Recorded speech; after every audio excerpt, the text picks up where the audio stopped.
Hello students and जय हिंद। I welcome you all to Samar IAS. I hope सब खैरियत से हैं, अपना बहुत ध्यान रख रहे हैं एंड सिंसियरली एग्जामिनेशन की प्रिपरेशंस में लगे हैं, जमकर मेहनत कर रहे हैं।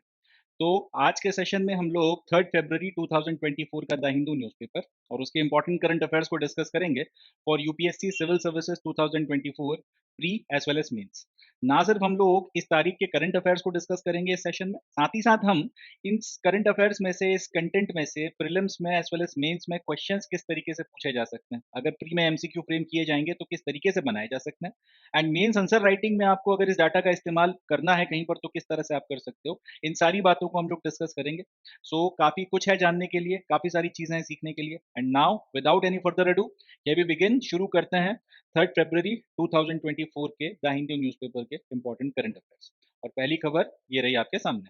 तो जो पहली न्यूज़ है वो ये है कि पश्चिम बंगाल की सरकार ने, वेस्ट बंगाल की गवर्नमेंट ने अपने अंडर आने वाले जितने भी कॉलेजेस हैं उनसे ये बोला है कि भाई जितना जल्दी हो सके उतना जल्दी आप national assessment and accreditation council जो है, जिसको हम लोग कई बार शॉर्ट में नाक बोलते हैं, इस national assessment and accreditation council या फिर नाक से एक्रीडिटेशन का सर्टिफिकेट ले लो जितना जल्दी हो सके।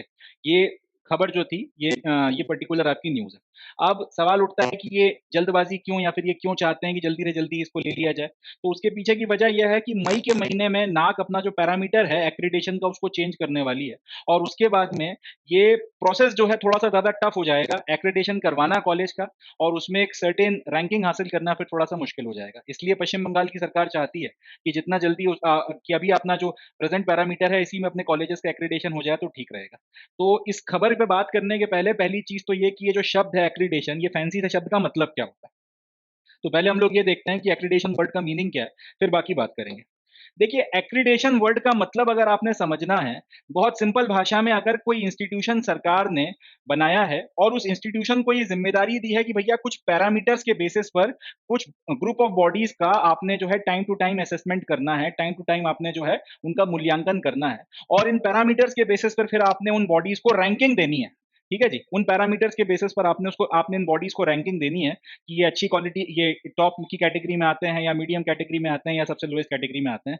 तो ये जो पूरी प्रोसेस होती है इसको एक्रीडिटेशन कहा जाता है। बात को समझिएगा, अगर गवर्नमेंट कोई एक इंस्टीट्यूशन बनाती है और इस इंस्टीट्यूशन को ये जिम्मेदारी दी जाती है कि भैया तुम्हें कुछ बॉडीज हैं उनका टाइम टू टाइम वक्त वक्त पर जो है, तुम्हें कुछ संस्थाओं का, कुछ बॉडीज का आपको वक्त वक्त पर असेसमेंट करना है, उनका मूल्यांकन करना है, और उस मूल्यांकन को करने के बाद में उन बॉडीज को टाइम टू टाइम आपने रैंकिंग देनी है, और उसके लिए आपने कुछ पैरामीटर्स का ध्यान रखना है। इन पैरामीटर्स के बेसिस पर इन बॉडीज को जो है आप टेस्ट करोगे और उसके बाद में रैंकिंग दोगे।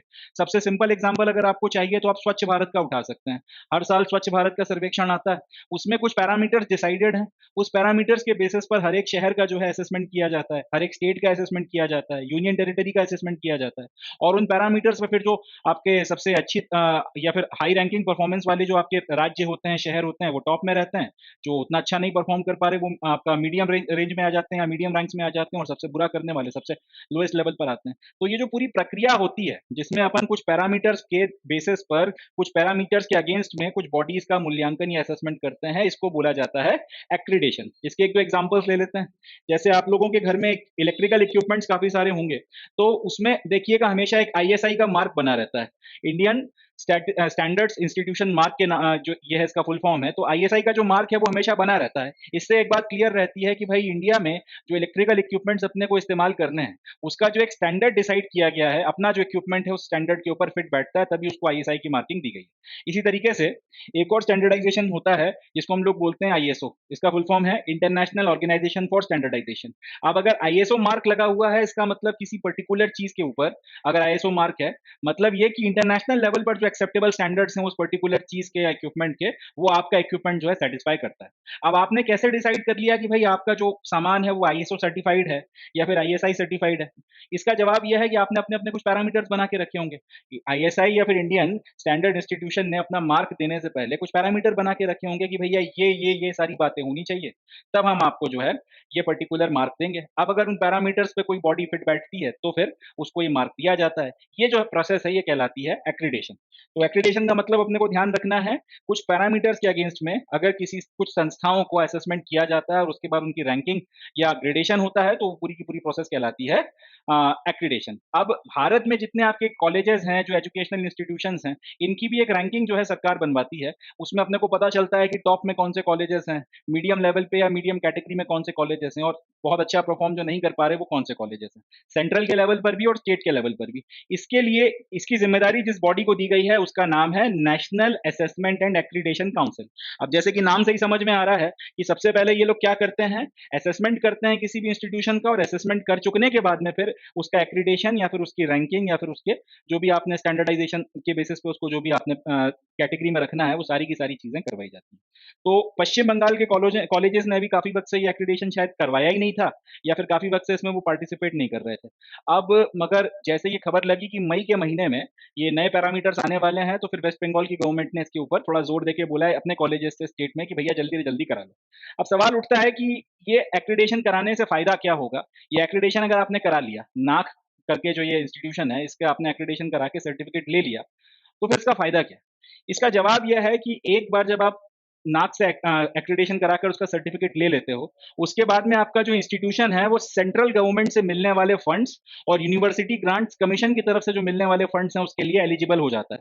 मतलब ये कि स्टेट के लेवल पर अगर कोई आप इंस्टीट्यूशन चला रहे हो और आप चाहते हो कि सेंट्रल गवर्नमेंट उसको फंड करके उसको बढ़ाने में उसको इम्प्रूव करने में हेल्प करे, या फिर अगर आप ये चाहते हो कि यूनिवर्सिटी ग्रांट्स कमीशन जो गवर्निंग बॉडी है सारी यूनिवर्सिटीज और उसके अंडर आने वाले कॉलेजेस की, वो आपकी मदद करे कुछ पैसा वगैरह देके फंडिंग वगैरह करके, तो उसके लिए अनिवार्य है कि आपको नाक से एक्रीडेशन कराना पड़ेगा। जब आप national assessment and accreditation council का सर्टिफिकेट ले आएंगे तो उसके बेसिस पे कि फिर भाई नाक ने आपका एक्रीडेशन कर आपको क्या कैटेगरी में रखा है, उसके बेसिस पे फिर आपको जो भी फंडिंग मिलनी है वो सारी दी जाती है। दूसरा ये कि आपका जो भी व्यवस्था आपकी जो भी अब रैंकिंग आएगी उसके बेसिस पे आपके इंस्टीट्यूशन की एक रेपुटेशन स्थापित होती है, उसके बेसिस पर उसका एक नाम बनता है। अब आप में से भी काफी लोग जब कॉलेज अभी अगर जो बच्चे ट्वेल्थ में हैं या कॉलेज में हैं, अगर आप लोग कॉलेजेस में गए होंगे तो या फिर जाएंगे तो जनरली जो सबसे पहला पैरामीटर आप किसी भी कॉलेज में जाने के लिए डिसाइड करते हैं कि उसकी साख क्या है, भाई क्या नाम है, अच्छा इंस्टीट्यूशन है या नहीं है। अब अच्छा इंस्टीट्यूशन है या नहीं आपको कैसे पता चलेगा? अब हर एक इंस्टीट्यूशन बोलता है कि भाई हम अच्छे हैं, हमारे यहाँ ये होता है वो होता है, बट आप कैसे आखिर अल्टीमेटली एसेस करोगे? एक थर्ड पार्टी की जो राय चाहिए वो राय आपको मिलती है नाक के सर्टिफिकेशन पे। आप जाकर नाक का सर्टिफिकेशन चेक कर लीजिए उसका, उसके बेसिस पे आपको पता चल जाएगा इंस्टीट्यूशन की रैंकिंग क्या है और उससे आपको समझ में आ जाएगा कि इंस्टीट्यूशन कितना अच्छा है कितना खराब है, क्या जो भी है उसका। तो उसकी जो साख है एक रेपुटेशनल इंस्टीट्यूशन की, वो नाक से एक्रीडेशन कराने से बनती है। तो याद रखिएगा इन दो बातों को कि नाक का सर्टिफिकेशन इसलिए भी जरूरी है कि इसके बिना सेंट्रल गवर्नमेंट से या यूनिवर्सिटी ग्रांट्स कमीशन की तरफ से आपको कोई पैसा या कोई किसी भी तरीके की मदद नहीं मिलती। दूसरा ये कि ये कराने से आपके एजुकेशनल इंस्टीट्यूशन की रेपुटेशन बढ़ती है। तो इन दो बातों के चलते ये सारी की सारी प्रोसेस कराई जाती है। अब आज की तारीख में जो नॉर्म्स हैं, आज की तारीख में नाक जिस तरीके से एक्रीडेशन करती है वो, और जो चेंजेस होने वाले हैं जिसके चलते एक्रीडेशन की प्रोसेस थोड़ी मुश्किल हो जाएगी, अब हम उसकी बात करते हैं। To get accreditation as of now, a college mainly has to show pass percent and how many courses it has. Proposed provisions: new system will require to show placement or progression of students to higher studies slash entrepreneurship. तो आज की तारीख में अगर कोई college चाहता है कि भाई उसको नाक की तरफ से जो है एक्रीडेशन किया जाए और एक रैंकिंग दी जाए तो उसके लिए जरूरी क्या है, उसको उसके लिए जो भी चीजें कॉलेज को अपनी तरफ से सबमिट करनी है उसमें मेनली आपको ये बताना है कि आपके कॉलेज में कितने बच्चे पढ़ते थे और उसमें से कितने पास हुए, पास परसेंटेज कितना रहा। दूसरी चीज कि आप कितने कोर्सेज ऑफर करते हो। ये दो प्राइमरी पैरामीटर्स हैं आज की तारीख में किसी भी कॉलेज का नाक असेसमेंट करने में या फिर नाक का एक्रीडेशन करने में। अब नाक वालों को भी समझ में आया कि सिर्फ आपने 100 बच्चों को बैठा दिया और फिर उसमें से जो है आपने 95 96 97 98 पास करवा दिए और आपने ये बता दिया कि आप 10 तरीके के कोर्सेज चलाते हो।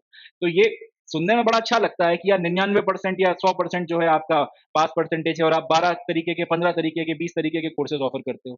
ग्रास रूट लेवल पर मगर दिक्कत यह है, खासतौर पर इंजीनियरिंग कॉलेजेस की दिक्कत यह है कि छोटे छोटे जो है आपने बिल्डिंग्स में एक एक दो दो कमरों के जो है आपने डिपार्टमेंट्स बना रखे हैं और उसमें आप जो है कोर्सेज ऑफर कर रहे हो। स्टैंडर्ड किसी तरीके का कुछ है नहीं, रट रट कर जो है आप एग्जामिनेशन में जाके बैठ रहे हो और पास कर जा रहे हो। तो इसके चलते भले ही वो पेपर पे कितना अच्छा लगे, धरातल पर जो आपका इस तरह से कह सकते हैं जो ग्रेजुएट आपको मिल रहा है उसकी क्वालिटी एक तो अच्छी नहीं है।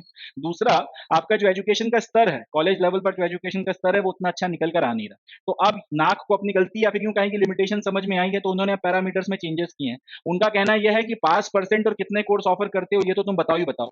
मगर साथ ही साथ मई से जो नया सिस्टम हम लेकर आएँगे, उसमें अब तुम ये भी बताओ कि तुम्हारे कॉलेज से कितना प्लेसमेंट हो रहा है, और अगर कोई अगर प्लेसमेंट के अलावा कोई व्यक्ति आपके यहाँ से अगर ग्रेजुएट होकर निकला है तो फिर वो हायर स्टडीज में गया कि नहीं गया, वो पोस्ट ग्रेजुएशन के लिए गया या नहीं गया, वो पीएचडी के लिए गया या नहीं गया, या फिर अगर उसने कहीं पर अपना खुद का कुछ एंटरप्रेन्योरशिप शुरू कर दी, कुछ अपना खुद का व्यापार शुरू कर दिया। तो ऐसे कितने बच्चे थे या कितने ग्रेजुएट्स थे आपके जिन्होंने अपना व्यापार शुरू कर दिया?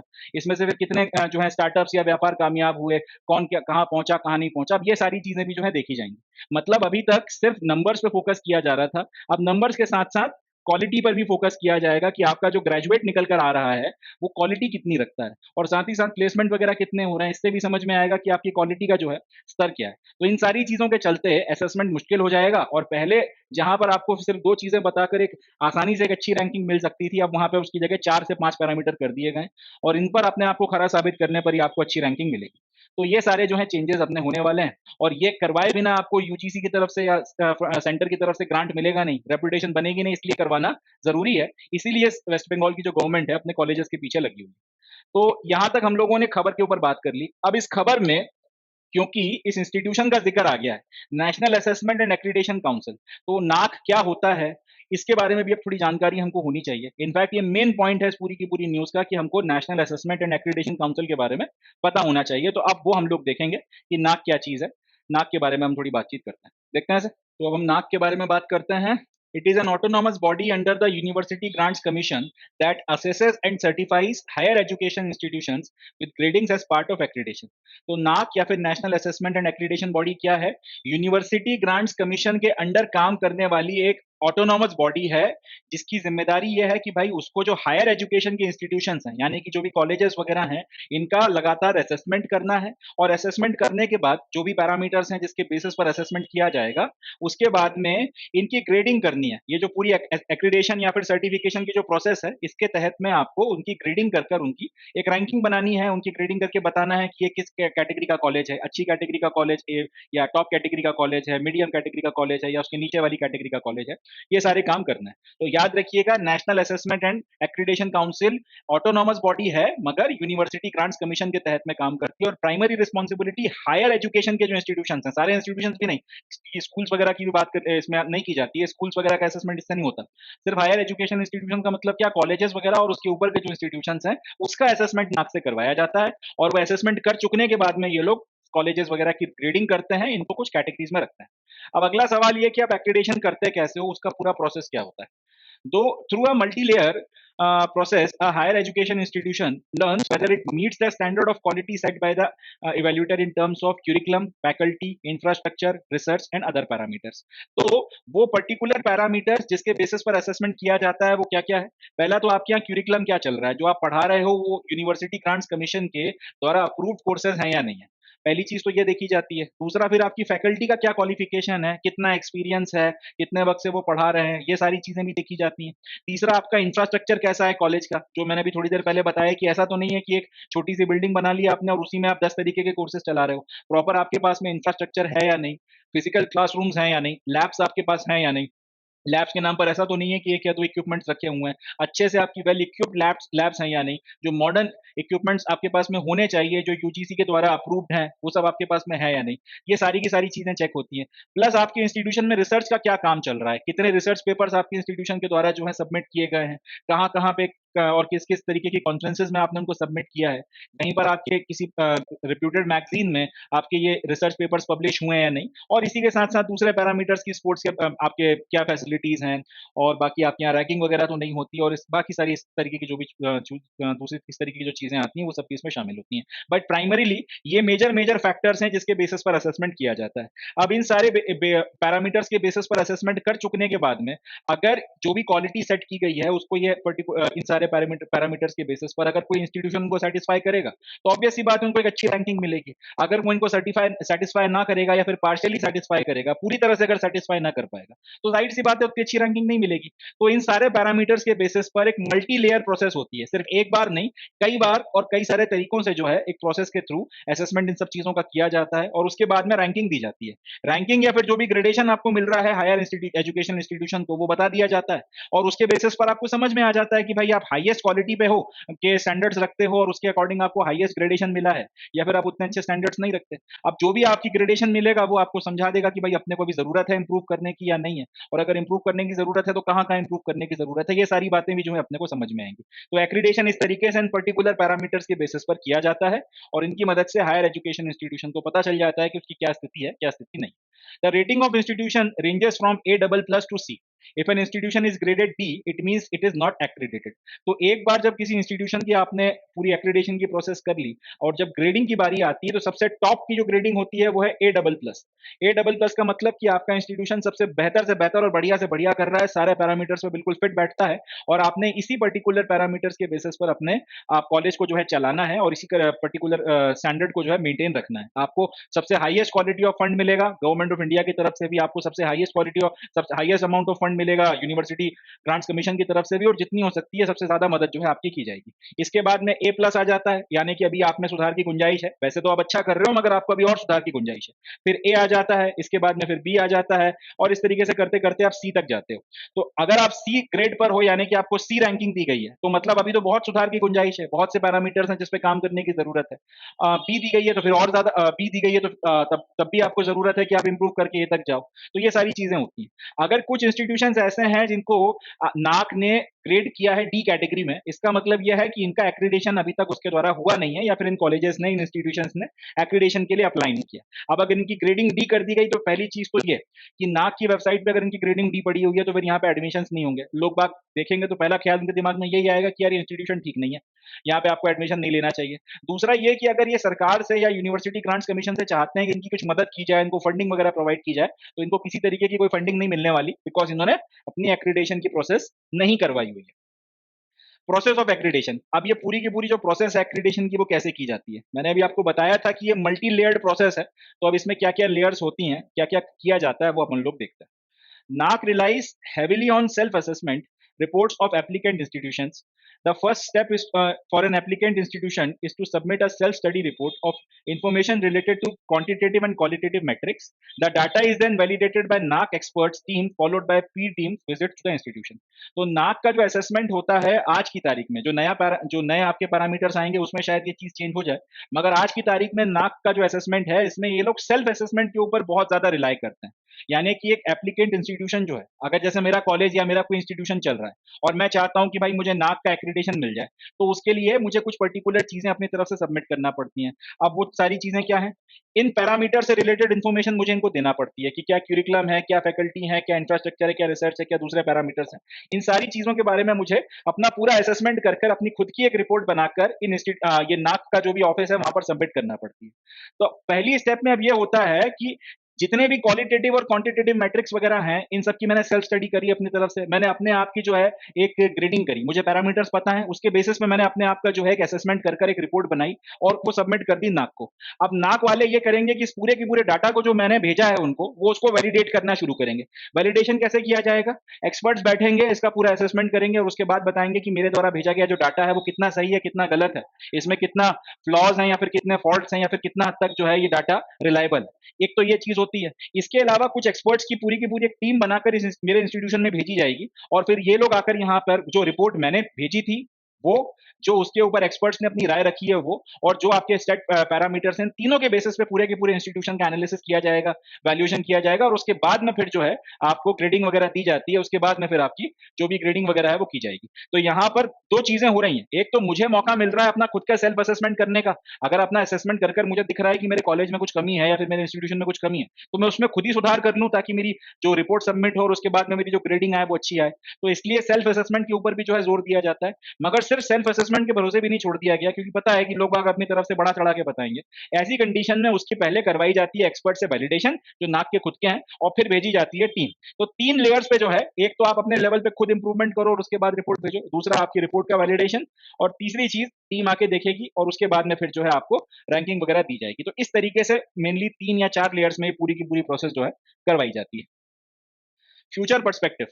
Outcome based approach. The NAC is planning to adopt an outcome based approach. According to it, the emphasis would be given to finding out if students are equipped with relevant skills and academic capabilities. तो अभी तक ये सारी चीजें तो हो ही रही हैं, मगर अभी भी इसमें भी नाक को जो है समझ में आ रहा है कि कुछ कमी है, अभी हम लोग और अपने आप को इम्प्रूव कर सकते हैं सिस्टम को। तो अब इनका कहना यह है कि मई से जो नया सिस्टम हम लेकर आएंगे, उसमें हम लोग इस बात पर भी फोकस कर रहे हैं कि भाई आउटकम क्या निकला आपका, जो भी आपने प्रोसेस अपनाई है, और जो ग्रेजुएट आप निकाल रहे हो उसकी क्वालिटी क्या है, जो व्यक्ति निकल कर आ रहा है वो कंट्रीब्यूटिंग है या नहीं है, या फिर वो सिर्फ जॉबलेस आपके जो ग्रेजुएट्स निकलते चले जा रहे हैं, उसकी भीड़ में एक और आप जो है बैच ऐड अप कर दोगे, इसके अलावा कुछ नहीं होगा।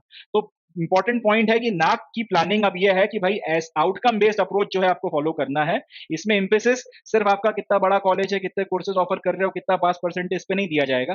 अब फोकस ये रहेगा कि स्टूडेंट्स को आप वो सारी स्किल्स और एकेडमिक एबिलिटीज दे रहे हो या नहीं दे रहे हो उसके कोर्स के रिस्पेक्ट में, जिसके चलते जब वो अपना आगे जब वो अपना फाइनली ग्रेजुएट होकर मार्केट में जाए तो वो एम्प्लॉयबल हो, उसकी इस तरह से कह सकते हैं कि उसकी क्वालिटी इतनी हो, उसके स्किल्स इस तरीके की हो कि उसको एम्प्लॉय किया जा सके, उसको ट्रेन किया जा सके और उसको जॉब पे रखा जा सके। ये सारी की सारी चीजें भी देखी जाएंगी। चलो अगर इंस्टीट्यूशन अगर वो जॉब पे नहीं गया ग्रेजुएट होके, तो फिर वो पोस्ट ग्रेजुएशन के लिए गया या नहीं किया, उसने पीएचडी करी या नहीं करी, एकेडमिक्स में चला गया तो फिर आके उसने और फर्दर क्या काम किए, ये सारी चीजें जो है नाक का जो पूरा प्रोसेस है इसमें चेक होने वाली है।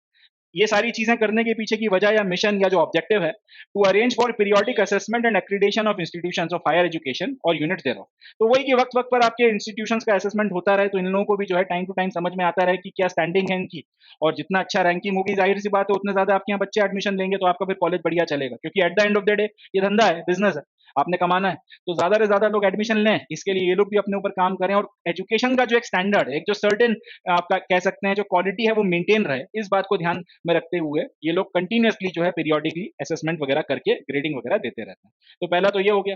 दूसरा, to stimulate the academic environment for promotion of quality teaching learning and research in higher education institutions. और क्योंकि अब इसमें एक पैरामीटर जो है ये पूरी की पूरी असेसमेंट में कि आपकी अच्छी क्वालिटी की टीचिंग हो रही है या नहीं हो रही, यानी कि आपने अच्छे फैकल्टीज को जॉब पे रखा है या नहीं। दूसरा, आप अच्छी रिसर्च कराते हो या नहीं कराते, इस बात पे भी जोर दिया गया है, क्योंकि अब अच्छी रैंकिंग चाहिए तो ये सारे काम करना पड़ेंगे, टीचिंग लर्निंग की क्वालिटी इंप्रूव करना पड़ेगी, रिसर्च पे पैसा लगाना पड़ेगा। ये रिसर्च जितनी ज्यादा होगी तो इससे हो सकता है आपके यहाँ जो है ना सिर्फ आपकी जो कॉलेजेस के एजुकेशन का स्टैंडर्ड सुधरता है, बट उस रिसर्च से देश का भी फायदा हो रहा है, क्योंकि भारत की सरकार आज की तारीख में रिसर्च एंड डेवलपमेंट में जीडीपी का बहुत बड़ा हिस्सा खर्च नहीं करती। ये एजुकेशनल इंस्टीट्यूशंस जो खासतौर पे जो प्राइवेट इंस्टीट्यूशंस हैं, अगर ये आर एंड डी में पैसा लगाने लगेंगे अपना असेसमेंट सुधारने के लिए, तो इसके चलते जो है हमारी बहुत मदद हो जाएगी इंडस्ट्री के पॉइंट ऑफ व्यू से, नई पाथ ब्रेकिंग डिस्कवरीज अगर होती है। तीसरा, to encourage self evaluation, accountability, autonomy, innovation in higher education. अब ये भी बड़ा इंपॉर्टेंट पॉइंट है कि इस पूरी प्रोसेस में, क्योंकि सबसे पहली रिपोर्ट एजुकेशनल इंस्टीट्यूशन खुद बनाकर दे रहा है कि भाई मैं कैसा हूं कैसा नहीं हूं, अपने बारे में एक रिपोर्ट खुद दे रहा है, तो इसमें इंस्टीट्यूशन को अपना खुद का सेल्फ इवैल्यूएशन करना पड़ रहा है। आदमी जब आत्ममंथन करता है, क्योंकि एक फैक्ट है कि आप अपने आप के बारे में सबसे अच्छा जानते हैं, आपको आपसे अच्छा कोई नहीं जानता, तो आदमी जब आत्ममंथन करता है तो अपने बारे में उसको सही समझ में आता है कि भाई उसमें क्या-क्या अच्छी बातें हैं, क्या-क्या बुरी बातें हैं, किनको सुधारना चाहिए, किन पे काम करना चाहिए, किन पे वो काम कर रहा है। तो ये सेल्फ इवैल्यूएशन का मौका आपको मिलता है। यहाँ से आपको अगर अपनी कमी समझ में आएगी तो आप खुद ही इंप्रूव करोगे, किसी नाक का डंडा मारने की आपको जरूरत नहीं पड़ेगी। तो एक तो सेल्फ इवैल्यूएशन के चलते आप इंप्रूवमेंट लेकर आ सकते हो अपने अंदर, इसके लिए जो नाक की जो पूरी की पूरी प्रोसेस है वो इंपॉर्टेंट है। दूसरा, अकाउंटेबिलिटी यहाँ से बढ़ती है। लोग आप जो है उत्तरदायी होते हो, आपकी एक अकाउंटेबिलिटी बनती है। ऐसा नहीं कि एक बार आप सरकारी नौकरी में आ गए, जैसे होता है तो लोग बाग गवर्नमेंट जॉब के लिए इसलिए मारामारी करते हैं कि अब हम फैल के रहेंगे, अब हमें कोई अकाउंटेबिलिटी नहीं है, कोई हमें निकाल नहीं सकता। इस तरीके की जो थॉट प्रोसेस या इस तरीके का जो माइंडसेट है वो कहीं ना कहीं एजुकेशन इंस्टीट्यूशंस में भी आ गया था कि बस एक बार कॉलेज चालू कर दिया, एडमिशन आ रहे हैं, बस बढ़िया चल रहा है, चलने दो। ऐसा नहीं, आपकी एक अकाउंटेबिलिटी होना जरूरी है। आपके आपको जो है जवाबदेह होना पड़ेगा आपके यहाँ जो भी चीजें चल रही हैं, और जिस तरह से चल रही हैं उसके बारे में। अगर इंप्रूवमेंट हो रहा है तो उसके प्रति भी आप जवाबदेह रहेंगे, और अगर इंप्रूवमेंट नहीं, और उसके लिए आपको शाबाशी मिलेगी, और अगर इंप्रूवमेंट नहीं हो रहा तो फिर भैया आपको जवाबदेह होकर उस चीज को सुधारना पड़ेगा। Autonomy and innovation in higher education. तो जितना ज्यादा आपका जो है इस तरीके की चीजें होंगी, इससे इनोवेशन भी बढ़ेंगे और आपकी ऑटोनॉमी भी बढ़ती चली जाएगी। जितना अच्छी रैंकिंग मिलती चली जाएगी उतना बेहतर आपकी रेपुटेशन होगी, उतना आपका जो है नाम बढ़ेगा, साख बढ़ेगी, ज्यादा से ज्यादा लोग आएंगे, आपके यहाँ एडमिशन ज्यादा होंगे, तो अपने आप को फैला सकते हो, ज्यादा आप जो है ऑटोनॉमस होकर काम कर सकते हो, इधर उधर से आपको फंडिंग लाने की जरूरत नहीं है, तो किसी तरीके का इंटरफेरेंस वगैरह भी नहीं होगा। ये सारी चीजें भी जो है इंपॉर्टेंट है। प्लस जाहिर सी बात है, रिसर्च जितनी ज्यादा बढ़ेगी, इनोवेशन बढ़ेगा, और पाथ ब्रेकिंग अगर कुछ आपको फैक्ट्री या फिर इंडस्ट्री के पॉइंट ऑफ व्यू से अगर कुछ चीजें मिल गई, तो उससे देश का भी भला होगा। ये सारी चीजें भी जो है नाक के अपने पूरे के पूरे प्रोसेस में इंपॉर्टेंस रखती हैं। अगला, to undertake quality related research studies, consultancy and training programmes etcetera. तो वही सारी बात है कि आपकी रिसर्च स्टडीज इंप्रूव हो, तो पूरा एजुकेशन की जो स्टैंडर्ड है वो इंप्रूव हो, और ट्रेनिंग प्रोग्राम्स वगैरह चलाए जा सकें, जिससे वो स्किल्स दी जा सकें ग्रेजुएट को, जिससे कि वो एम्प्लॉयबल बने, उसकी एम्प्लॉयबिलिटी बढ़े। And to collaborate with other stakeholders of higher education for quality evaluation, promotion and sustenance. ये भी एक इंपॉर्टेंट पॉइंट है कि नाक की पूरी प्रोसेस में अब आप चाहते हो कि भाई किसी तरीके से कॉलेजेस का स्टैंडर्ड सुधरे, पूरा का पूरा जो प्रोसीजर है इसमें इंप्रूवमेंट किया जाए, तो इसके लिए आपको फिर कई सारे स्टेक होल्डर्स के साथ में, जो हायर एजुकेशन में लगे हुए हैं, उनके साथ में आपको कोलैबोरेट करना पड़ता है। कई बार ये भी होता है कि नाक के पास में लेट से इस तरीके के इवैल्यूएटर्स नहीं है जो सही तरीके से आपको इवैल्यूएशन कर दे सके। ऐसी कंडीशन में फिर आप हायर एजुकेशन के जो दूसरे की फील्ड में लगे हुए जो इंपॉर्टेंट लोग हैं, आप उनको लेकर आओगे और उनसे बोलोगे कि आप असेसमेंट वगैरह करो। अब वो आपका असेसमेंट कर चले गए, मगर ये लोग फिर अब क्योंकि हायर एजुकेशन की पूरी फील्ड में है, तो ये दूसरों को भी बताएंगे कि भैया ये पैरामीटर के बेसिस पे असेसमेंट होता है, इसमें इंप्रूवमेंट करो, इसमें इंप्रूवमेंट करो, इसमें इंप्रूवमेंट करो। तो ये जो कोलाबोरेशन है, कहीं ना कहीं आपके इवैल्यूएशन और प्रमोशन और सस्टेनेंस तो कर ही रहा है, बट साथ ही साथ ये क्वालिटी जो है पूरी की पूरी एजुकेशन इंडस्ट्री की, उसको सुधारने में भी एक बहुत ज्यादा मदद करता है। आज की तो इन सारे पैरामीटर्स वगैरह के बेसिस पर नाक जो है असेसमेंट करता है। ये सारी जो बातें हैं इनको ध्यान में रखा जाता है। और आज की तारीख में महाराष्ट्र जो है, इसमें highest number of accredited colleges हमको देखने के लिए मिलते हैं। महाराष्ट्र जो है एक ऐसा राज्य है जिसमें जितने टोटल नंबर ऑफ कॉलेजेस चल रहे हैं, उसमें सबसे ज्यादा एक्रेडिटेशन जो है नाक से करवा रखा है। एंड तमिलनाडु जो है वो एक ऐसा स्टेट है जिसमें सबसे ज्यादा हाईएस्ट नंबर ऑफ यूनिवर्सिटीज जो है वो नाक के द्वारा एसेस की गई है, उनका नाक के द्वारा एक्रेडिटेशन जो है किया गया। तो ये बात भी अपने को जो है ध्यान रखनी है। And that's it from this news. तो यहाँ पर ये न्यूज अपनी खत्म होती है। अब इसमें से क्वेश्चंस किस किस तरीके के बन सकते हैं उसके बारे में भी हम लोग बात करते हैं, देखते हैं। तो हम लोगों ने इस पूरी की पूरी न्यूज को डिटेल में डिस्कस कर लिया। हमने ये देख लिया कि नाक क्या है, क्या फंक्शंस हैं, क्या ऑब्जेक्टिव हैं, क्या पूरा प्रोसेस वगैरह है। अब ये देखते हैं कि यहाँ से क्वेश्चंस वगैरह किस तरह से बन सकते हैं।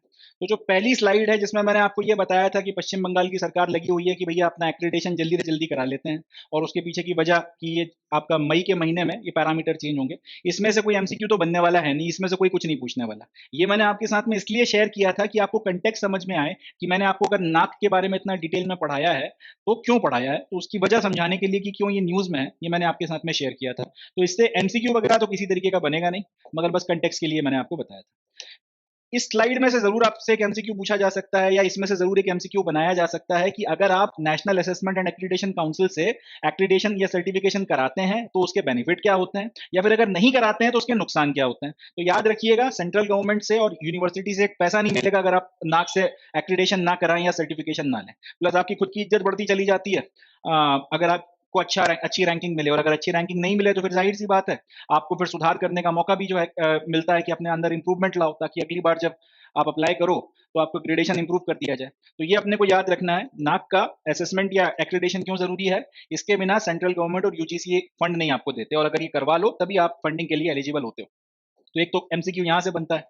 अब दूसरा क्वेश्चन ये कि नाक जब असेसमेंट करता है तो उसके नॉर्म्स क्या क्या हैं, या फिर इस तरह से भी पूछा जा सकता है कि पहले के नॉर्म्स क्या थे और अब के नॉर्म्स क्या हैं। इस तरीके से एमसीक्यू वगैरह बनाए जा सकते हैं। तो ध्यान रखिएगा, पहले सिर्फ पास परसेंटेज और कितने कोर्सेज ऑफर करते थे, ये प्राइमरी आप कह सकते हैं वेटेज रखते थे पूरी असेसमेंट में।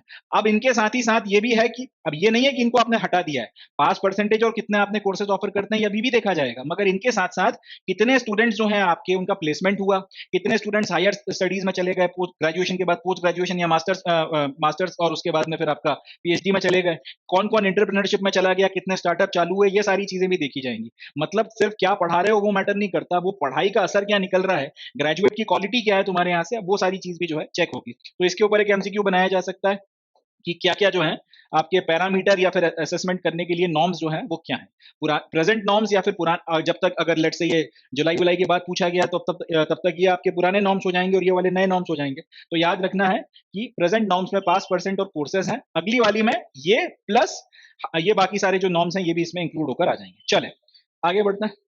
अब नाक क्या है, इसके ऊपर भी सवाल पूछे जा सकते हैं कि national assessment and accreditation council जो है, इससे रिलेटेड इन पर्टिकुलर सेंटेंसेस पर विचार करिए और उसके बाद में फिर आपको ये बताना है कि उन सेंटेंसेस में से कौन से सही है, कौन से गलत है। इस तरीके का भी एक एमसीक्यू बनाया जा सकता है। तो याद रखना है, ये एक ऑटोनॉमस बॉडी है और किसके तहत में काम करती है? University Grants commission. Autonomous body का मतलब क्या होता है? ऑटोनॉमस बॉडी का मतलब यह है कि इस बॉडी को जो भी फंक्शन परफॉर्म करने के लिए दिया गया है, इस फंक्शन के परफॉर्मेंस के रिस्पेक्ट में कोई इसको किसी तरीके का इंस्ट्रक्शन नहीं दे सकता। जैसे नाक को बोल दिया कि तुम असेसमेंट करो और रैंकिंग वगैरह कराओ, अब कैसे करना है क्या नहीं करना है, उसने अपना पूरा एक पैरामीटर और प्रोसेस डिसाइड कर लिया है। कल को कोई बाबू या फिर कोई नेता फोन कर दे और बोले कि भाई मेरे फलाने ठिकाने रिलेटिव या इसका उसका एक कॉलेज या यूनिवर्सिटी है, भले ये पैरामीटर्स पे पूरा उतरे ना उतरे, तुम भैया इसका जो है असेसमेंट कर दो, तो उसके बाद और अगर नहीं करोगे तो फिर मैं तुम्हारे खिलाफ ये कर दूंगा वो कर दूंगा, इस तरीके की चीजें। तो इस तरीके की थ्रेट से बचाया जा सके उसके लिए ऑटोनोमस बॉडीज जो है बनाई जाती हैं।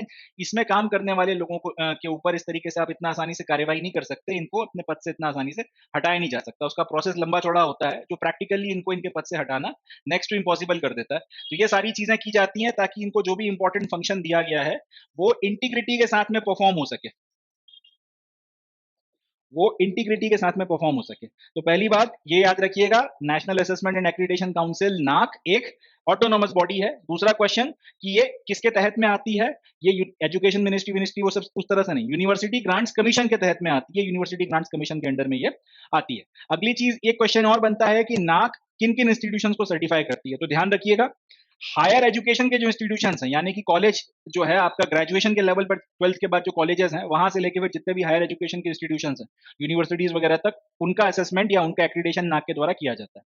अब अगर सेंटेंस ये आ जाए कि नाक तो जो है वो साहब KG1 या नर्सरी से लेके या प्राइमरी से लेके आपका हाईएस्ट टॉप तक आपके स्कूल, आपके जितने भी इंस्टीट्यूशन हैं सबका असेसमेंट करता है, ये सही है या गलत है? तो ये स्टेटमेंट गलत हो जाएगा। स्कूल्स वगैरह का असेसमेंट नाक किसी तरीके से नहीं करता, उसमें वो अपनी नाक नहीं भिड़ाता। उसका जो पूरा का पूरा रोल है वो कॉलेज से शुरू होता है। तो इसको ध्यान रखिएगा, हायर एजुकेशन के इंस्टीट्यूशंस, कॉलेज और कॉलेज के बाद के आपकी यूनिवर्सिटीज और बाकी जो भी चीजें हैं वो सब इसमें काउंट होती हैं। इस स्कूल लेवल का जो है के जो इंस्टीट्यूशंस हैं, स्कूल्स वगैरह का एक्रीडेशन या ग्रेडिंग का काम नाक नहीं करती। 3 सवाल ये बन जाएंगे।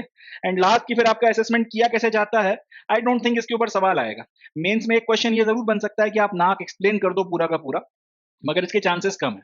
ज्यादा से ज्यादा ये पूछा जा सकता है कि हायर एजुकेशन के लेवल क्वालिटी को सुधारने के लिए क्या किया जा रहा है। उसमें आप कोट कर सकते हो कि साहब नाक के जो पैरामीटर्स हैं चेंज किए गए हैं, पहले सिर्फ इन 2 बातों पे ध्यान दिया जाता था कि 2-4 नए पैरामीटर्स ऐड किए जा रहे हैं। इस तरह से आप कोट कर सकते हो, बट ये पूरा का पूरा पूछ लिया जाए कि पूरा डिटेल में नाक समझाओ, ये थोड़ा अनलाइकली है। आ गया तो खैर आप बता सकते हो, मैंने डिटेल में आपसे डिस्कस किया है, मगर ये अनलाइकली है कि ये नाक पूछा जाएगा या कि उसकी प्रोसेस पूछी जाएगी, एक्रेडिटेशन कैसे किया जाता है। एक सवाल ये जरूर बनता है कि नाक जो असेसमेंट करता है उसमें वो आपका ग्रेडिंग जो है वो किस तरह से करता है। ये कम चांसेस हैं कि यूपीएससी इस तरीके का क्वेश्चन पूछे, मगर एसएससी सीजीएल और आपकी जो स्टेट पीएससी होती हैं, बैंक के एग्जाम, रेलवे की इस साल काफी भर्तियां आने वाली हैं, वहां इस तरीके का सवाल बन सकता है कि नाक का जो असेसमेंट है उसमें इंस्टीट्यूशन की रेटिंग किस कहाँ से लेके कहाँ तक की जाती है। तो A++ से लेके C तक की जाती है और जिनकी नहीं की गई है उनको डी ग्रेड में रखा जाता है। यूपीएससी के पॉइंट ऑफ व्यू से इस तरीके का एमसीक्यू बने मुझे नहीं लगता, मगर हाँ, ये जो आपके दूसरे एग्जामिनेशन हैं उसमें ज़रूर ये चीज़ नाक के रिस्पेक्ट में, उसके पर्सपेक्टिव से पूछी जा सकती है। बाकी इसके असेसमेंट के प्रोसीजर के ऊपर सवाल आ जाए, अनलाइकली है, इसमें से क्वेश्चन आने के चांसेस नहीं है। ये क्वेश्चन ज़रूर आपका बनता है यहाँ से, ये क्वेश्चन यहाँ से ज़रूर बनता है। सबसे लास्ट स्लाइड में हम लोगों ने डिस्कस किया था कि सबसे highest number of accredited colleges और highest number of accredited universities कहाँ पर है। तो नाक के द्वारा सबसे ज्यादा हाईएस्ट एक्रेडिटेशन जो या फिर एक्रेडिटेशन को जो सर्टिफिकेट दिया गया है वो महाराष्ट्र में दिया गया है, और सबसे ज्यादा जो यूनिवर्सिटीज के एक्रेडिटेशन किए गए हैं वो तमिलनाडु में। यानी कि आज की तारीख में भारत में अलग अलग राज्यों में जितने कॉलेजेस चल रहे हैं, महाराष्ट्र में सबसे हाईएस्ट नंबर ऑफ कॉलेजेस हैं जो नाक के द्वारा सर्टिफाइड है, और जितनी यूनिवर्सिटीज चल रही हैं अलग अलग राज्यों में, तमिलनाडु में सबसे हाईएस्ट नंबर ऑफ यूनिवर्सिटीज हैं जो नाक के द्वारा सर्टिफाइड है। तो एक ये क्वेश्चन जरूर यहाँ से बनकर ये बन सकता है या फिर यहाँ से पूछा जा सकता है। सो दैट्स इट, इस न्यूज में से इससे ज्यादा कुछ नहीं आएगा, और अगर यहाँ से आया तो प्राइमरीली एमसीक्यू ही आएगा, तो अपने को फैक्चुअल इन्फॉर्मेशन यहाँ से याद रखनी है। अब बढ़ते हैं नेक्स्ट न्यूज की तरफ में, देखते हैं सर, चले नेक्स्ट न्यूज की तरफ में बढ़ते हैं। अब इस समाचार में, इस करंट अफेयर में हमको एक मिलिट्री एक्सरसाइज के बारे में बात करनी है जिसका नाम है एक्सरसाइज वायु शक्ति। तो ये एक्सरसाइज वायु शक्ति के बारे में खबर ये थी या समाचार ये था कि 17 फरवरी के दिन ये एक्सरसाइज कंडक्ट की जाएगी पोखरण में। एंड ये खास इसलिए हो जाती है, या एक्सरसाइज वायु शक्ति इसलिए रेलिवेंट हो जाती है क्योंकि इसमें इंडियन एयरफोर्स की जितनी भी कैपेबिलिटीज हैं, फाइटिंग कैपेबिलिटीज हैं, उन सबका डिस्प्ले किया जाएगा। यानी कि अगर युद्ध लग जाता है कल को चाइना से या पाकिस्तान के साथ में अगर वॉर हो गया, या फिर अगर चाइना पाकिस्तान दोनों के साथ में साइमल्टेनियसली अगर एक टू फ्रंट वॉर हो गया, तो उस केस में इंडियन एयरफोर्स अपनी जितनी पूरी कैपेबिलिटीज और क्षमताओं के साथ दोनों फ्रंट्स पे अपने दुश्मनों से मोर्चा लेंगे, दोनों फ्रंट्स पे दुश्मनों से लड़ेंगे, तो उसमें वो क्या क्या किस लेवल तक जो है जा सकते हैं, वो सारी ऑपरेशनल कैपेबिलिटीज का प्रदर्शन एक्सरसाइज वायु शक्ति में किया जाएगा। तो वही बात यहाँ लिखी हुई है कि it will display full capabilities of Indian air force IAF, that is showcase of spectrum of operations that IAF can take on. तो कितने तरीके के ऑपरेशंस भारतीय वायुसेना कर सकती है, किस किस तरीके की जो है एक्टिविटीज या किस तरीके के शौर्य परफॉर्म किए जा सकते हैं, सब चीजों का यहाँ पे प्रदर्शन इस एक्सरसाइज में किया जाएगा। लास्ट टाइम ये एक्सरसाइज फरवरी 2019 में करवाई गई थी, या फिर लास्ट इसका जो एडिशन है फरवरी 2019 में हुआ था, और उसके बाद फिर कोविड आ गया, बाकी सारी चीजें हो गई, तो उसके चलते डिले हो रहा था। अब जाके फिर से इस तरीके के फुल फ्लेजेड पूरी अपनी कैपेबिलिटीज को जो है टेस्ट करनी और डिस्प्ले करने वाली एक्सरसाइज अब यहाँ पे करवाई जा रही है। The exercise will also show joint. The exercise will also showcase the joint operations with Indian Army. तो साथ ही साथ ये एक्सरसाइज इसलिए भी रेलेवेंट हो जाती है कि इंडियन आर्मी के साथ में मिलकर, इंडियन एयरफोर्स और इंडियन आर्मी साथ में मिलकर किस तरीके से अपने ऑपरेशंस परफॉर्म करती हैं, वो भी आपको यहाँ पर दिखेगा। क्योंकि देखिए ऐसा नहीं है कि अगर फ्रंट खुल गया तो फिर एयरफोर्स अकेली लड़ेगी या आर्मी अकेली लड़ेगी या नेवी अकेली लड़ेगी, ऐसा तो होता नहीं है। अगर फ्रंट खुल गए, चाहे पाकिस्तान से खुल जाए, चाहे चाइना से खुल जाए, चाहे दोनों साथ में लड़ने के लिए आ जाए, भारतीय सेना, भारतीय वायुसेना और भारतीय नौसेना तीनों फिर जो है मोर्चा लेंगे। तो अब अगर चाइना के साथ लड़ाई हुई तो हिमालयाज में होगी, पाकिस्तान के साथ अगर फ्रंट खुला तो आपका या तो कश्मीर तरफ में खुलेगा, या फिर पंजाब, या फिर हरियाणा, पंजाब हो गया, राजस्थान का सेक्टर हो गया, यहाँ पे खुलेगा। अब यहाँ पर जो ऑपरेशंस परफॉर्म होंगे वो अकेले एयरफोर्स तो करेगी नहीं, फौजें भी जो है अपने साथ ही साथ खड़ी होंगी। तो किस तरीके से जॉइंट परफॉर्मेंस जो है किया जाता है, ऑपरेशंस किस तरह से साथ में मिलकर परफॉर्म किए जाते हैं, वो भी यहाँ पर शो होगा। तो क्यों इंपॉर्टेंट है एक्सरसाइज वायु शक्ति? अगर सवाल आया तो याद रखिएगा, एक्सरसाइज वायु शक्ति क्यों इंपॉर्टेंट है? क्योंकि यहाँ पर इंडियन एयरफोर्स की जितनी आपकी क्षमता और ताकत है उसका शक्ति प्रदर्शन यहाँ पे किया जा रहा है। सारे जितने तरीके के ऑपरेशंस करने में एयरफोर्स केपेबल है उन सबको यहाँ पर शोकेस किया जाएगा। दूसरी बात क्या है कि इंडियन आर्मी के साथ में मिलकर ज्वाइंट ऑपरेशंस जो किए जा सकते हैं, या अगर फ्रंट खुल गया तो किए जाएंगे, उसको भी यहाँ पर दिखाया जाएगा। और 2019 के बाद से इस तरीके की कोई एक्सरसाइज हुई नहीं है कोविड वगैरह के चलते, इसलिए भी जो है अपने आप में रेलेवेंट हो जाता है। तो तीन सवाल बनते हैं। पहली बात ये कि एक्सरसाइज वायु शक्ति कौन से आपके विंग की एक्सरसाइज है? इंडिया प्राइमरीली इंडियन एयरफोर्स की एक्सरसाइज है। मगर अगर ये पूछ लिया जाए कि भाई आर्मी और नेवी की है, आर्मी और एयरफोर्स की है, और इस तरीके का ऑप्शन आ जाए, तो फिर आपको आर्मी और एयरफोर्स दोनों का नाम कंबाइन करके लिखना है। मगर अगर इंडिविजुअली पूछ लिया जाए तो फिर याद रखिएगा कि इंडियन एयरफोर्स की एक्सरसाइज है। एंड क्यों खास है? क्योंकि पूरी ऑपरेशनल कैपेबिलिटीज वगैरह जो है यहाँ पर बताई जा रही है। एंड अगर ये बोला जाए कि एनुअली एक्सरसाइज होती है या नहीं होती है, तो जवाब है नहीं। पिछली बार 2019 में हुई थी, अब उसके बाद में एक्सरसाइज इस साल करवाई जा रही है। सो that's it from this news. Factual information है इसमें से। अगर कोई क्वेश्चन आया तो एमसीक्यू में पूछा जाएगा, और ये फैक्ट्स अपने को याद रखने हैं। इसमें कुछ घुमाने फिराने वाली बात नहीं है। अगर सवाल आया तो सीधा सीधा ही आएगा। चलें नेक्स्ट न्यूज की तरफ में बढ़ते हैं, देखते हैं सर। चलिए नेक्स्ट न्यूज की तरफ में बढ़ते हैं। इस न्यूज में या फिर इस करंट अफेयर में समाचार यह है कि भारतीय नौसेना ने सोमालिया के कोस्ट से कुछ दूरी पर एक पायरेसी के अटेम्प्ट को रोक दिया, थ्वाट कर दिया। एक पर्टिकुलर शिपिंग जहाज था जिसका नाम है एफबी ओमरिल। इसके ऊपर 11 ईरानी और 7 पाकिस्तानियों का क्रू सवार था, और ये लोग अपना जहां भी जा रहे थे, तो ये जब सोमालिया के ईस्ट कोस्ट के थोड़ा पास से जब निकले तो इनके ऊपर पायरेसी की कोशिश सोमाली पायरेट्स के द्वारा की गई थी। तब इन्होंने फिर अपना डिस्ट्रेस कॉल दिया, तो फिर इनको रेस्क्यू करने, इनको बचाने के लिए फिर इंडियन नेवी गई। जितने भी आपके सोमाली पायरेट्स वगैरह थे उन सबको बंदी बनाया, इन सब लोगों को छुड़ाया, और ये पूरा का पूरा जो ये आपका पायरेसी का अटेम्प्ट था इसको थ्वाट कर दिया, इसके पूरे के पूरे अटेम्प्ट को फॉइल कर दिया। ये ऑपरेशन आईएनएस शारदा या इंडियन नेवल शिप शारदा के द्वारा परफॉर्म किया गया है, जिसको इस पूरे रीजन में एंटी पायरेसी ऑपरेशंस के लिए डिप्लॉय किया गया। अब ऐसे इंडिया ने अपने लिए बड़े गर्व की बात है कि अपनी नेवी इस तरीके के ऑपरेशंस कर रही है, और ना सिर्फ अपने जहाजों को की पायरेसी होने से रोक रही है, बट साथ ही साथ दूसरे देशों के भी जो जहाज हैं उनकी भी एक तरफ से अगर मदद का कॉल आता है तो उनकी भी हम लोग हेल्प कर रहे हैं। तो ये तो अपनी न्यूज हो गई। अब एज एन इंडियन ये बड़ी गर्व की बात है कि हमारी जो नेवी है इतना दूर काम कर रही है, ये बढ़ते हुए रुतबे का भी हमारा जो है परिचायक है। But exam point of view से ये अपने लिए किसी काम की नहीं है। मगर एग्जाम पॉइंट ऑफ व्यू से यहाँ से कोई कुछ नहीं पूछने वाला कि कौन से जहाज को बचाया था, कितने पाकिस्तानी और कितने ईरानी बचा लिए, कौन से जहाज ने अपने, कौन से शिप ने जो है यहाँ पे ऑपरेशन परफॉर्म किया था, इस तरह के क्वेश्चन नहीं आएंगे। ये पायरेसी की घटना हुई कहाँ थी? ये घटना हुई है सोमालिया के कोस्ट से थोड़ा सा डिस्टेंस पर। तो अपन लोग इस तरफ चलते हैं और पहले देख लेते हैं सोमालिया कहाँ पड़ता है। तो ये अफ्रीका है, ये अफ्रीका का ईस्ट कोस्ट है, और ये अफ्रीका की ईस्ट कोस्ट पर सोमालिया है। यहां से वो जहाज निकल कर जा रहा था, यहाँ कहीं पर वो अटेम्प्ट किया गया पायरेसी का, और इंडियन नेवी ने अल्टीमेटली इसको जाकर रेस्क्यू किया, इनको फिर जो है वो पायरेसी वगैरह नहीं करनी थी।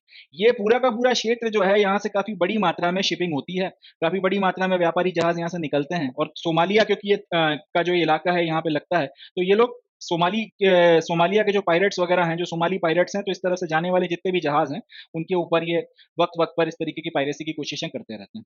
तो यहाँ से जो क्वेश्चन पूछा जाएगा वो ये पूछा जा सकता है, ज्योग्राफी के पॉइंट ऑफ व्यू से या मैपिंग के पॉइंट ऑफ व्यू से पूछा जा सकता है कि भाई ईस्ट कोस्ट पे कौन कौन से देश अपने को देखने के लिए मिलते हैं, या फिर ये जो हॉर्न ऑफ अफ्रीका का रीजन है, यहाँ पर कितने देश आ जाते हैं। तो अपने को इंस्पाइट ऑफ द फैक्ट कि ये न्यूज अपने लिए बहुत गर्व की है, इसमें से कुछ नहीं पूछा जाएगा, मगर ये घटना जिस रीजन में घटी है, उस रीजन से मैपिंग का क्वेश्चन जरूर बनता है, मैप का सवाल जरूर यहां से तैयार होगा, तो वो अपने को देखना है। तो ये हो गया अपना ईस्ट कोस्ट का पूरा इलाका। इसमें भी ये जो 4 देश हैं, इनको कहा जाता है हॉर्न ऑफ अफ्रीका। ध्यान से देखिएगा, ये है इरिट्रिया, इरिट्रिया के बाद में दूसरा आता है जिबूती, छोटा सा दिख रहा होगा, रेड कर देता हूं। ये जो छोटा सा मैंने डॉट बनाया है, ये छोटा सा देश कहलाता है जिबूती। जिबूती के बाद में जो इतना बड़ा इलाका देखने को मिल रहा है, ये सोमालिया है, और इन तीनों के पीछे की तरफ में जो देश यहाँ पे लगा हुआ है वो है इथोपिया। ये 4 देश जो हैं, ये मिलकर ये जो क्षेत्र बनाते हैं, इस क्षेत्र को बोला जाता है हॉर्न ऑफ अफ्रीका। तो एक सवाल तो यही बनता है कि हॉर्न ऑफ अफ्रीका में कौन कौन से देश आते हैं। इरिट्रिया आता है, इथोपिया आता है, जिबूती आता है और सोमालिया आता है। आपको एक तो ये याद रखना पड़ेगा। दूसरा, यहाँ पे भर भर कर पायरेसी की कोशिशें होती रहती हैं, तो सारे देश अपनी नेवीज को यहाँ पे डिप्लॉय रखते हैं ताकि एंटी पायरेसी ऑपरेशंस वगैरह परफॉर्म किए जाएं और अपने जहाजों को सुरक्षित यहाँ से आने जाने दिया जाए, ये सोमाली पायरेट्स वगैरह से बचाया जाए। तो ये पूरा जो इलाका है, यहाँ पे अपने को देश याद करना पड़ेंगे कि कौन कौन से देश जो है यहाँ पे लगते हैं ईस्ट कोस्ट पे। या एक सवाल ऐसा पूछा जा सकता है कि अरेबियन सी जो है वो इनमें से किन अफ्रीकन देशों के साथ में टकराती है ईस्ट कोस्ट पे, वो आप बताइए। तो नीचे से अगर शुरू करें तो Mozambique, Tanzania, Kenya, Somalia, Djibouti और इरिट्रिया, ये इतने देश जो हैं इनको ईस्ट कोस्ट में गिना जाता है। ध्यान से देखिएगा, Eritrea, Djibouti, Somalia, Kenya, Tanzania और मोजाम्बिक, इतने देश जो हैं इनको ईस्ट कोस्ट में गिना जाता है। इरिट्रिया, जिबूती, सोमालिया और इथोपिया, इनको हॉर्न ऑफ अफ्रीका में गिना जाता है। तो ये अपने को यहाँ से याद रखना है। इसके अलावा मेडागास्कर करके एक जो ये मेडागास्कर जो है वो एक बड़ा आइलैंड है, यहाँ पे मेजर आर्किपिलागो है। एंड कोमोरोस आइलैंड, साइचेलस आइलैंड और मॉरिशियस, ये आइलैंड्स भी जो हैं आपको इस पर्टिकुलर क्षेत्र में देखने के लिए मिलते हैं। मॉरिशियस में, साइचेलस में यहाँ पे अपनी काफी सिग्निफिकेंट इंडियन पॉपुलेशन भी है, इसलिए भी ये जो आपके आइलैंड्स हैं वो अपने लिए रेलेवेंट हो जाते हैं, इंपॉर्टेंट हो जाते हैं। तो मैपिंग के क्वेश्चंस यहाँ से बनते हैं। कौन कौन से क्वेश्चंस बनते हैं? पहला तो हॉर्न ऑफ अफ्रीका में कौन कौन से देश आते हैं, इरिट्रिया आता है, इथोपिया आता है, सोमालिया आता है और जिबूती आता है, तो ये याद रखना है। ईस्ट कोस्ट में कौन कौन से देश पड़ते हैं, Somalia, Kenya, Tanzania, Mozambique, Eritrea और जिबूती, इतने देश हैं, ये आते हैं। एक क्वेश्चन ये बन सकता है कि भाई इनमें से कौन से देश की जो बॉर्डर है वो अरेबियन सी से लगती है या नहीं लगती। उसमें अगर इथोपिया का नाम आ जाए तो ध्यान रखिएगा, इथोपिया लैंडलॉक्ड है, इसकी बॉर्डर नहीं लगती है अरेबियन सी के साथ में। केन्या की बॉर्डर छोटी सी लगती है, तंजानिया की ठीक ठाक लगती है, मोजाम्बिक की अच्छी खासी लगती है, और सोमाली जो है इन्होंने तो एक बड़ा इलाका हथियार रखा है, तो ये भाई लोग तो बाकायदा अपना व्यापार बना के बैठे हैं पायरेसी करने को। तो ये क्षेत्र जो है, इसमें से ज्योग्राफी के पॉइंट ऑफ व्यू से कुछ क्वेश्चन बनते हैं। अब इसके पहले एक और थोड़ा सा क्षेत्र बनता है, उसकी भी बात कर ही लेते हैं, लगे हाथों यहाँ से क्वेश्चन आने की संभावना बहुत ज्यादा है। एक सवाल जो आप पूछ सकते हो कि भाई ये जो इलाका है, यहाँ से इतनी मात्रा में जहाज क्यों निकल कर जा रहे हैं, तो उसका जवाब इस मैप में अपने को देखने को मिलता है। ये है रेड सी का इलाका,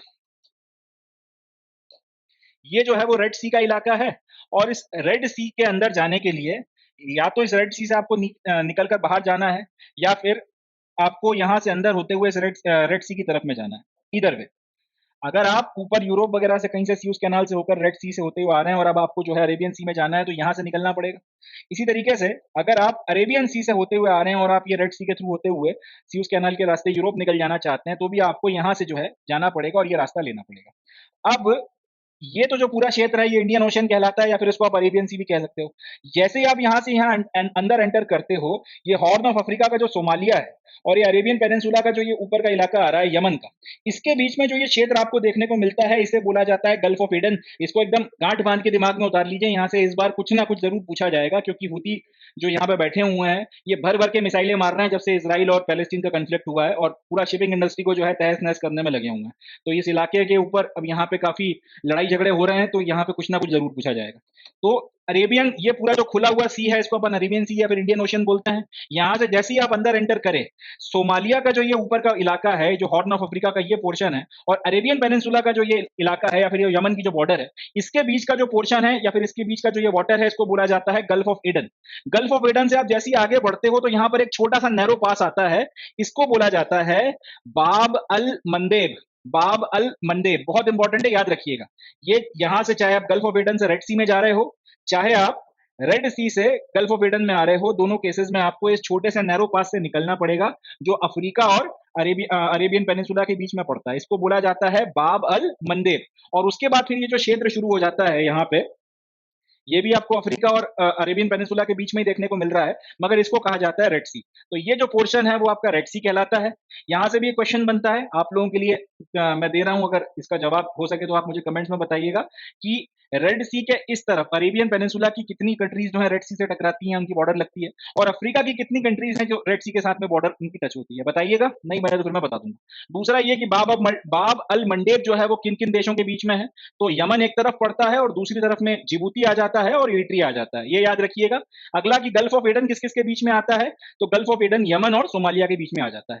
यहां से यहां आना हो या फिर यहां से यहां जाना हो, दोनों कंडीशन में आपको निकलना यहीं से पड़ेगा। अब इस इलाके से काफी बड़ी मात्रा में शिपिंग होती है, ऑयल वगैरह क्योंकि इस पूरे क्षेत्र में खूब होता है, तो यूरोप की तरफ अगर आपको सामान भेजना है, प्राइमरी ऑयल भेजना है, या यूरोप से अगर कुछ सामान निकलकर आपका एशिया या साउथ ईस्ट एशिया की तरफ में जा रहा है, इंडिया या फिर साउथ ईस्ट एशिया में आगे जा रहा है, तो उसको भी यही रास्ता लेना पड़ेगा। दिक्कत यह है कि आपके जो हूती रेबल्स वगैरह हैं जो यमन में सिविल वॉर लड़ रहे हैं, उन भाई लोगों ने इस पूरे इलाके पे कब्जा कर लिया है, और वो जितने जहाज यहाँ से इधर आ रहे हैं या उधर जा रहे हैं, उन पर भर भर के मिसाइलें मार रहे हैं। इसके चलते इस पूरे इलाके से जितनी शिपिंग होती है, जो ग्लोबल शिपिंग इंडस्ट्री का एक बहुत बड़ा पार्ट है, वो बुरी तरीके से इंपैक्ट हो गया है। इसके नतीजे में अब लोग ये रास्ता छोड़ के पूरा अफ्रीका घूम कर आ रहे हैं। इसके नतीजे में अब ये हो रहा है, इसमें देखिएगा आपको ज्यादा बेहतर समझ में आएगा। मैं आपको मैप पे, ग्लोब पे दिखाता हूँ। ये देखिए, ये मैं आपको ग्लोब पे दिखाता हूँ, ज्यादा बेहतर समझ में आएगा। ये देखिए, ये हो गया अपना गल्फ ऑफ एडन, ये बाब अल मंडेब, और ये हो गई रेड सी। होता क्या है कि यहाँ से अगर आपको ये मेडिटेरेनियन सी से अगर होते हुए इस तरफ जाना है, या फिर यहाँ से अगर आपको यूरोप की तरफ में जाना है, दोनों केसेस में रास्ता इस्तेमाल हो रहा है। हूती भाई जो है यहाँ पे कब्जा करके बैठ गए हैं, और यहाँ से इस तरफ से बाहर जाने वाली या यहाँ से अंदर आने वाली सारी आपकी जो शिप्स हैं उनके ऊपर मिसाइलें मार रहे हैं। अब इससे बचने के लिए अगर आप ये रास्ता नहीं लोगे, तो फिर आपके पास में दूसरा जो रास्ता बनता है वो है ये वाला। एक तो यह है कि आप यहां से पकड़ो और यहां से इधर निकल जाओ, और यहां से पकड़ो और यहां से इधर निकल जाओ। अगर आप वो नहीं कर सकते, तो फिर उस कंडीशन में आपके पास में एक ही रास्ता है कि आपने इतना घूम के जाना पड़ेगा। अगर आपने इंडियन ओशियन से जाना है तो भी आपको फिर यहां से घूम के यूरोप जाना पड़ेगा, और यूरोप से इधर आना है तो भी आपको यही रास्ता पकड़ के इधर आना पड़ेगा। अब एक तो यह है कि आपके पास में शॉर्टकट है, यहां से इधर निकल जाओ, यहां से इधर निकल जाओ। दूसरा आपके पास में ये लॉन्ग कट है कि यहां से यहां जाओ या फिर यहां से यहां आओ। ऑब्वियस सी बात है, इसमें ज्यादा टाइम लगेगा, ज्यादा रिसोर्स लगेगा, ज्यादा एनर्जी लगेगी। इसके चलते ग्लोबली कई सारी चीजों के जो प्राइसेस हैं वो बढ़ने की का जो खतरा है वो बहुत बुरी तरह से बढ़ा हुआ है, और उसी के चलते अब ये हूती रिबेल्स जो हैं इनको रोकने की पूरी कोशिशें यहाँ पर की जा रही हैं। तो ये एक प्राइमरी रीजन है जिसके चलते ये इलाका न्यूज में बना हुआ है। तो अपने को रेड सी के इस तरफ कितनी कंट्रीज हैं, रेड सी के इस तरफ कितनी कंट्रीज हैं, ये याद करनी है। बाब अल मंडेब के इस तरफ कौन है, इस तरफ कौन है, ये याद रखना है। गल्फ ऑफ एडन किसके बीच में है, ये याद रखना है। और क्योंकि अपने सोमाली भाई जो है वो भी चैन नहीं ले रहे हैं, वो भी भर भर के यहाँ पे पायरेसी करते हैं, तो हॉर्न ऑफ अफ्रीका में कौन कौन से देश आते हैं, ईस्ट कोस्ट पे कितने देश आते हैं, ये भी सारे अपने को याद करना पड़ेंगे। सो ये सारे क्वेश्चंस यहाँ से बनते हैं, एंड ये सारे के सारे जो क्वेश्चंस हैं, आप ऐसा समझ सकते हैं मैपिंग के लिए जो है, ज्योग्राफी या फिर मैपिंग में जो है ये क्वेश्चन पूछे जाने की संभावना ज्यादा है, क्योंकि ये नाटक अभी लंबा खींचेगा। 50 तरीके के एग्जामिनेशन होने वाले हैं, तो आप मानकर चलें यहाँ से कुछ ना कुछ आएगा, या फिर यूं बोल सकते हैं कि इस पूरे सेशन की जो सबसे इंपॉर्टेंट न्यूज है वो यही है, और इसको अपने को एकदम बाय हार्ट याद करना ही करना है। चलें, so that's it from this news. अब आगे बढ़ते हैं। So with this we come to end of today session. आज के सेशन में बस इतना ही। अब मैं मिलूंगा आपसे नेक्स्ट सेशन में, जिसमें हम लोग 4 फरवरी 2024 के द हिंदू न्यूज़पेपर के इंपॉर्टेंट करंट अफेयर्स को डिस्कस करेंगे। तब तक के लिए अपना बहुत ध्यान रखें, खुश रहें, पॉजिटिव रहें। इस सेशन को आपने एंजॉय किया होगा, I am pretty sure. Channel को सब्सक्राइब करें, अपने दूसरे फ्रेंड्स जो किसी कॉम्पिटिटिव एग्जामिनेशन की प्रिपरेशन कर रहे हैं उनको भी इसके बारे में बताएं, और जितना हो सके उतना इस वेंचर से फ़ायदा उठाएं। अपने एग्जामिनेशन की प्रिपरेशन को ज़्यादा से ज़्यादा, बेहतर से बेहतर इनहांस करें, अच्छे से अच्छा स्कोर करें, एंड अपने मनपसंद की सर्विस में सेलेक्ट हो उसे ज्वाइन करें। इसी नोट पे calling it the day and concluding the session. मिलता हूँ आपसे नेक्स्ट सेशन में, तब तक के लिए थैंक यू एंड जय हिंद।